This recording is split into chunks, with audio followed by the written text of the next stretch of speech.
జియో జియో అంటేనే ఇండియాలో ఒక మాస్ ఎలిమెంట్ అని చెప్పాలి. ముఖ్యంగా అంబానీ నుంచి అదానీ నుంచి చిన్న రూరల్ మారుమూల గ్రామంలో వరకు కూడా జియో అనే బ్రాండ్ అయితే బాగా వెళ్ళిపోయింది. జియో అండ్ బ్లాక్ రాక్ రెండు కలిపి ఒక ఫైనాన్స్ ప్లాట్ఫామ్ అయితే స్టార్ట్ చేయడం జరిగింది.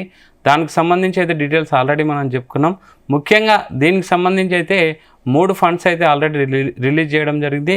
చూసుకుంటే Jio BlackRock money market fund, Jio BlackRock overnight fund, Jio BlackRock liquid fund, ఇవైతే ముఖ్యంగా మూడు ఫండ్స్ని అయితే డెప్ట్ ఫండ్స్ని అయితే లాంచ్ చేయడం జరిగింది. ముఖ్యంగా ఈ ఫండ్స్ ఏంటంటే కొత్తగా స్టార్ట్ చేసిన Jio BlackRock finance platform అయితే బాగా రన్ అవుతుంది అని ఒక ఆశాభావం అయితే వ్యక్తం చేయడం జరిగింది ఫౌండర్స్. జియో బ్లాక్ రాక్ సంబంధించింది అయితే గ్లోబల్ రిప్యుటేషన్ ఉంది. అండ్ జియోకి సంబంధించింది అయితే ఇండియా వైజ్ అయితే మాస్ పల్స్ అయితే బాగా ఉన్నాయి.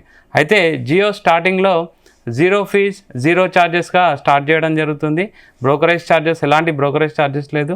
అయితే కొంతమంది ఎక్స్పర్ట్ చెప్పడం ఏంటంటే already Jio phones, Jio connections కూడా స్టార్టింగ్ అయితే 0 అని స్టార్ట్ చేశారు. తర్వాత దానికి సంబంధించిన ఛార్జెస్ కానీ అన్నీ అంటే మామూలు జనాలపైన అయితే బాధుడు అయితే కంపల్సరీ ఉంటుందని అయితే ఎక్స్పర్ట్ చెప్తున్నారు.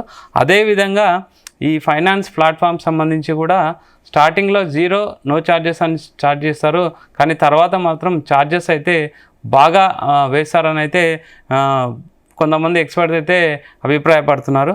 ముఖ్యంగా జియో స్టార్ట్ చేసినా, రిలయన్స్ సంబంధించి స్టార్ట్ చేసినా ఒక మోనోపలీ బిజినెస్ అయితే కంపల్సరీ రన్ చేయడం జరుగుతుంది. అంటే వాళ్ళకి ఇంతవరకు ఫెయిల్యూర్ అనేది లేదు. అండ్ ఈ బ్రోకరేజ్ ప్లాట్ఫామ్ కూడా మంచి సక్సెస్ అవుతుంది. మోనోపలీ అవుతుందా, డియోపలీ అవుతుందా అని ఎక్స్పర్ట్స్ అయితే ఎక్స్పెక్ట్ చేయడం జరుగుతుంది.